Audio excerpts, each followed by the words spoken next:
Hello, Jill. How are you? It's very nice to have you here. First of all, I'd like to ask, how has Brasília been? It's been great. I've been up here for meetings with the federal government. We're building relationships to make sure that we can obviously have the infrastructure in place. So have a lot of meetings, but the Brazilian government's been fantastic. Working with us, trying to make sure we hit our milestones, so that we can have the most amazing event in 2027. But it's been great. The people have been fantastic and had some yummy food. So it's been good. What have you liked the most that you tasted? Today, we had some pasta and some seafood, which was fantastic. But, overall, I've been to Brasília before when I was here with the Olympics in 2016. And so I had a chance then to really experience, this is kind of a in and out, quick stop. But then I spent some time here and really got to enjoy the beautiful city. I think one of the big questions thinking about the World Cup in 2027 is if FIFA has something in mind in regards of the places that we will receive the games for quarterfinals, semifinals, final. Yep. Yeah, we're still in process with that. I mean, we're a little bit of ways away. We will probably earlier in the year, in 26, we'll have our brand launch here and really start to amp up the energy and the awareness of the World Cup in obviously this country. And I think at that moment, it will be where we start to lay out the schedule. Obviously, teams are on their path to qualifying at this point. It's still very early in the process. But I think, yes, once we get through the brand launch, then we'll start to look at where the cities will be playing and the teams will be playing and the pathways and such that we build out. I think a common topic regarding female sports is prejudice. And in Brazil, it is a problem that we deal with still in a very harsh way. It is still very present in female sports, especially in female football. And what I'd like to ask you is if you think bringing the World Cup to Brazil will help develop the sense that, female sports are just as good as male ones. Yeah.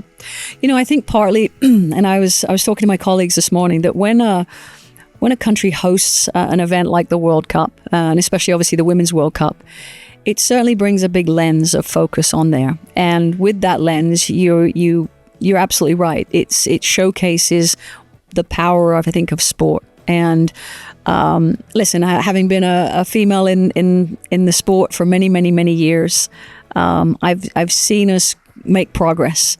But you're right. We still have to push. We have to educate. We have to disrupt at times. We have to question. I think these are things that to sometimes, make sure we have the platforms that we deserve. Because this is what I've seen about women's football is that when people actually come and they watch, they are blown away by the level of skill. I believe at some point sport will be genderless, meaning fans will show up to sport to watch the competitiveness, the technique, the athleticism, regardless of gender. So whether you go and watch a men's sporting event or a women's sporting event, you take tennis, for example.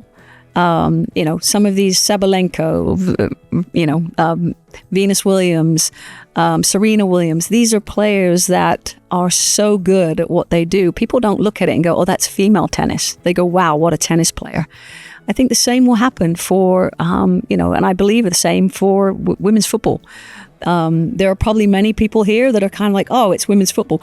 Give it a shot, give it a chance, because when you do, you will be blown away by the level of athleticism, technique, skill that these women play at. And we can see now around the world that everybody is starting to recognize. We're seeing stadiums of 80,000, full for women's sporting events.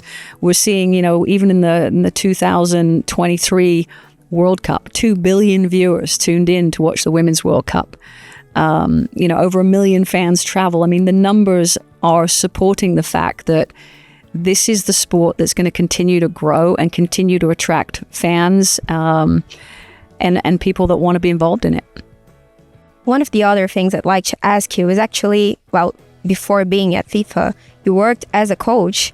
And I'd like to ask and know if you accompany the Brazilian team, if you know the work of Arthur Elias, who's a coach that has been amazing at his job since getting on the Brazilian team. What do you think about it? Oh, I think it's fantastic. I mean, I think, coaching in the modern landscape, it's challenging. You're not just dealing with the fans in the stadium, you've got social media, you've got pressures, expectations, and I think he's done a fantastic job. I think one of the most important things that he's built is a taste for winning, winning the Copa Feminina, being on the podium for the Olympics. When teams taste success, they want more and it builds their confidence.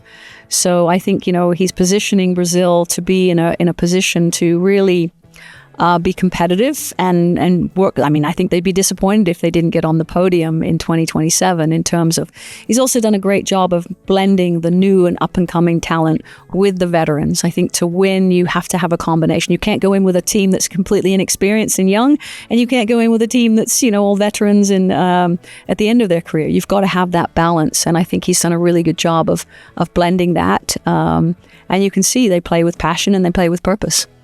Is there a team that you think will get here in 2027 and be, well, let's see, favorites? We know we have England, Spain, Brazil doing great jobs. Yeah, I mean, I think those traditional teams that have had success, US, Brazil, Spain, England, all these teams that have been winning, their domestic, their regional trophies with UEFA and Euros and such. Yeah, I mean, I think those teams will definitely be in the hunt. But I'm also excited to see the up and comers, the growth of teams around the world. To see Morocco in their first World Cup make the knockout rounds, to see, Jamaica knock out Germany. I mean, the last World Cup, I think, truly hammered home that this is a global sport. And the games were competitive, the games were exciting, and I think there's going to be a certain level of unpredictability when it comes to, who lifts the trophy in 2027. But it will be hard. It'll be a very, very tough World Cup to win because the level just keeps going up.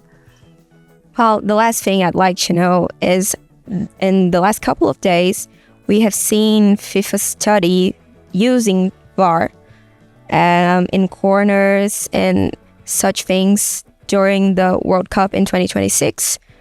Is it a possibility? Can we think maybe in 2027 as well? Or I mean, I certainly think, listen, we pushed hard when the VAR was introduced in 2018.